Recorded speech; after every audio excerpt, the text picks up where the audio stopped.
Et je pose la question à Bruno. Bruno, bonjour. Oui, bonjour tout le monde. Merci à vous, Bruno. Merci à vous de me prendre à l'antenne, c'est gentil. Merci. Vous habitez Bordeaux, Bruno. Oui. On parle de cet enfant intérieur. Je vais vous poser cette question. Quand avez-vous ri pour la dernière fois sans réfléchir? Ou ça vous est venu comme ça, spontanément? Je sais pas trop. Vous ne savez pas trop? Non, je sais pas trop. Vous avez le sentiment que vous ne faites pas souvent vibrer cet enfant intérieur?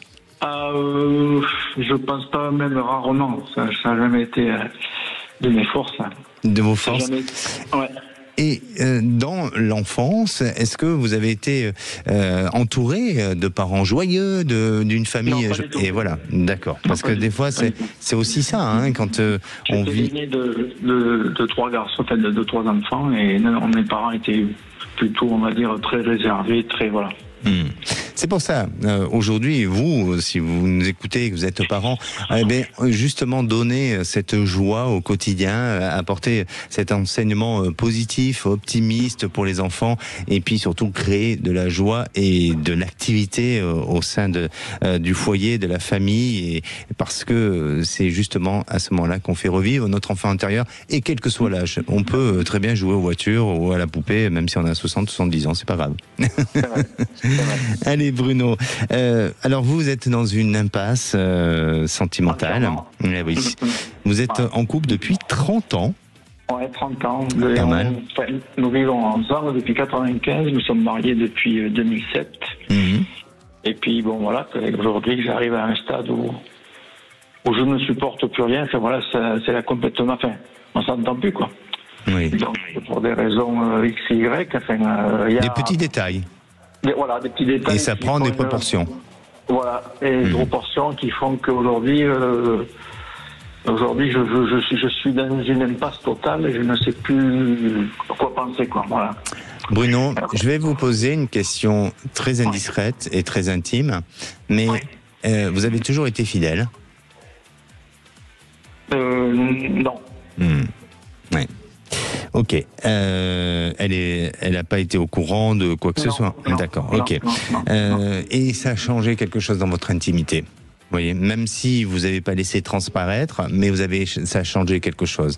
Et je pense que intuitivement, elle a ressenti quelque chose. Elle vous en veut. Elle vous en veut de quelque chose qu'elle ne peut pas exprimer. Donc aujourd'hui, eh bien, tout devient un petit détail, tout devient problématique, tout devient difficile. C'est quelqu'un qui est en faiblesse, c'est quelqu'un qui souffre à l'intérieur d'elle-même. C'est le cas? Elle était malade. Oui, oui, c'est ça. Elle était malade. Oui. Donc, aujourd'hui, elle en est où au niveau de sa maladie? Elle est atteinte d'une maladie ou elle a quoi? Elle a eu... elle est même pas en rémission, quoi. Ça, vous avez tout compris. Ah oui, d'accord. Alors oui, d'accord. Oui, donc c'est compliqué. C'est difficile parce que elle est enfermée dans son corps. Et alors là, je veux dire, son enfant intérieur, justement, est peut-être très enfoui et malheureusement ne vibre pas. Elle est enfermée dans son corps, dans son esprit.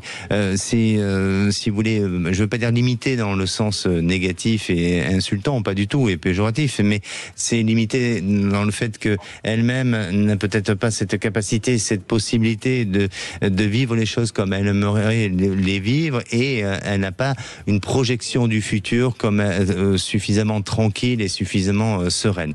Et donc c'est difficile, et vous devez beaucoup supporter certaines choses, et vous prenez tout sur vos épaules. C'est ça. Et oui, c'est compliqué. C'est compliqué, et alors bien sûr, Bruno, je sais, c'est très difficile et je peux pas me mettre à votre place parce que votre histoire, vous la connaissez. L'engagement dans lequel vous êtes, 30 ans de relation, c'est pas rien non plus. Mais il est important de penser à vous. Et penser à vous, ça veut pas dire d'abandonner l'autre, ça veut pas dire de claquer la porte, mais tout simplement d'imposer certaines règles pour vous protéger et ne pas être dans cette notion d'autodestruction ou de destruction et que ça devienne trop toxique pour vous, et laissez ce temps, si plus vous prendrez du recul sur la situation et plus vous laisserez ce temps se mettre en place vers un nouveau changement et vers quelque chose qui va vous apporter à nouveau une nouvelle réalisation. Mais c'est pas pour tout de suite en fait. Alors, qu'est-ce que vous appelez une nouvelle réalisation? Un changement de vie. Un changement de vie, une nouvelle réalisation sentimentale. Mais attention, quel est votre désir, vous ? Alors moi, pour vous dire que j'ai demandé la séparation, enfin le divorce. D'accord. Je suis en pleine, comment on va dire, en pleine préparation. Oui. Parce que je ne peux plus. Je lui dis souvent que le peu de temps qui me reste à vivre, j'aimerais le vivre. Bon, mais en tous les cas, alors peut-être que les choses vont être un peu retardées dans le temps, mais c'est ce que je ressens. C'est-à-dire qu'aujourd'hui, il faut que vous pensiez à vous.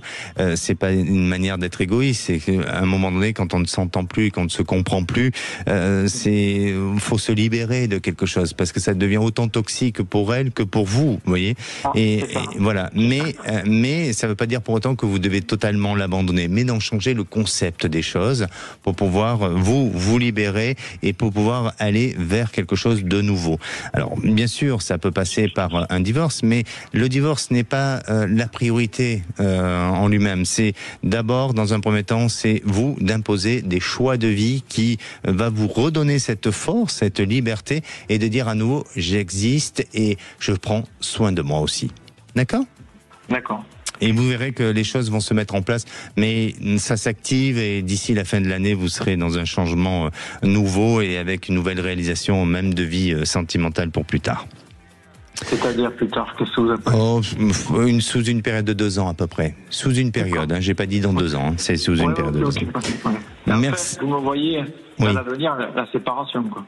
Je pense que oui. Je pense que les mots que j'ai pu exprimer veulent dire ça, oui, effectivement. Merci à vous, Bruno. Prenez soin de vous. Merci bien. Merci. Et merci à vous. Merci.